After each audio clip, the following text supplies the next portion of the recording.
Eita, falta pouco tempo para o concurso começar e eu não estudei redação ainda. Será que tem como fazer essa prova sem estudar redação? Nessa altura do campeonato, com tanta matéria para estudar, será que eu deixo de estudar redação ou eu incluo a redação nos meus estudos? Bom, eu sou o professor Jorge Gustavo, para quem não me conhece, sou analista do TRF da 4ª Região e no vídeo de hoje nós vamos conversar sobre como fazer uma ótima redação, uma boa redação para o seu concurso público do TJTO. Então já clica aqui no joinha, inscreva-se, ative as notificações e vamos trocar essa ideia, vamos conversar a respeito da redação para esse concurso público.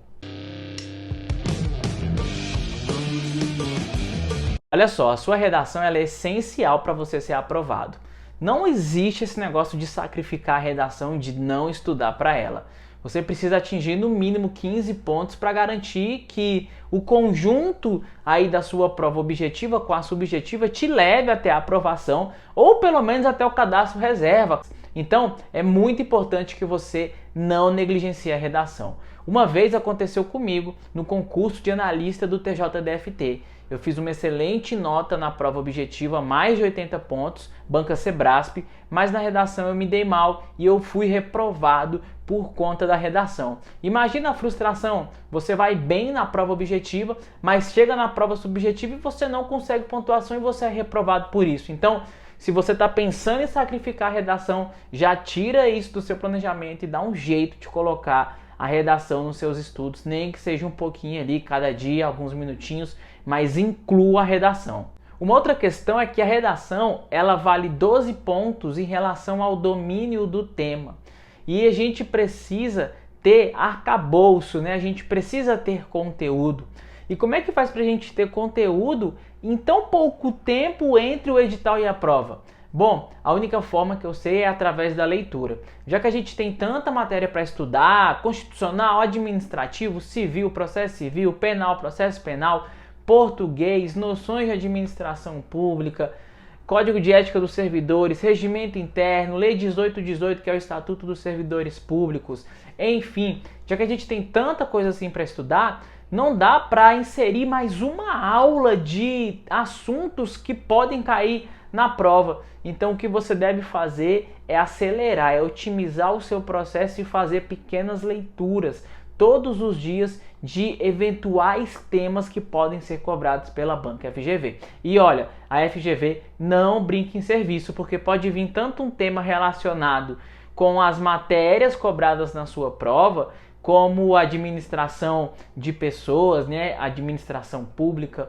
como também os direitos, inclusive pode vir temas da atualidade. Então, tendo em vista que a gente está falando de uma gama, de um amplo leque de temas que a banca pode adotar, é essencial que você leia sobre vários assuntos e que você apenas leia para que você consiga passar por todos esses assuntos e tenha argumentação para o dia da prova. E olha, galera, fake news não é conteúdo para redação. A redação precisa de argumentos históricos, argumentos de cientistas, de pesquisadores, argumentos estatísticos e dados fiéis. Então, você deve fundamentar bem a sua redação com dados reais e não mero achismos ou notícias falsas e conversas de grupos de WhatsApp. Os outros 12 pontos é em razão da coesão e da coerência e da estrutura da sua redação. Nesse momento é muito importante que você tenha muito bem estabelecido na sua cabeça aquele esquema da redação, né? Introdução, desenvolvimento, conclusão. Na introdução você já assume uma tese, um ponto de vista e ali você já dá uma pequena deixa para os assuntos que você vai tratar nos seus próximos parágrafos, que são os parágrafos de desenvolvimento.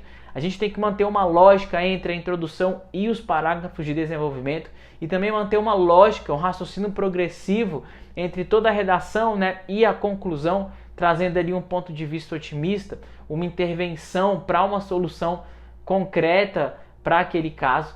Então, é importante que você observe a estrutura da redação, que você estude a estrutura da redação e olha, na redação do TJTO são 20 linhas. Então pode ser que o examinador te cobre apenas um tema e você faça um baita parágrafo de desenvolvimento. Por exemplo, a sua redação vai ficar 5 linhas de introdução, 10 linhas de desenvolvimento, 5 linhas de conclusão. Mas pode ser também que o examinador cobre dois desenvolvimentos, 2 temas. E aí você vai ter que ter ali o molejo para colocar 5 linhas de introdução, 5 linhas para o desenvolvimento 1, 5 linhas para o desenvolvimento 2 e 5 linhas para a sua conclusão.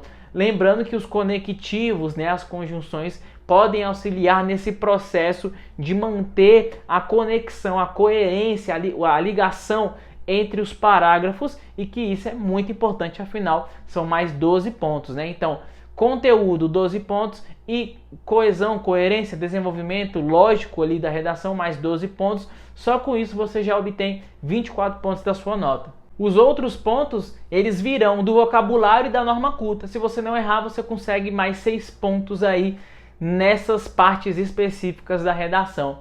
Então olha só, galera, quais são as minhas dicas? Pega um vídeo aí no YouTube rapidamente, aprenda a estrutura básica de uma redação, não perde muito tempo, faz só o esqueleto ali, aprende aquela estrutura básica e a partir daí você já parte para as leituras dos assuntos que podem cair. E na sequência já começa a treinar para você pegar esses assuntos, colocar no papel de acordo com essa estrutura que você aprendeu. E olha só, se você quiser complementar os seus estudos, eu preparei um material que é o edital verticalizado para o TJTO, com base na técnica que eu utilizei para ser aprovado em 8 concursos públicos, inclusive o concurso que eu estou hoje de nível federal, analista judiciário do TRF4, carreira de nível superior na área jurídica. E nessa metodologia que é o edital verticalizado, que o link está aqui na descrição, tem várias coisas interessantes para você, inclusive a coisa que eu acho mais importante para você passar na prova objetiva, que é a tabela de incidência, para que você possa focar nos assuntos que mais caem.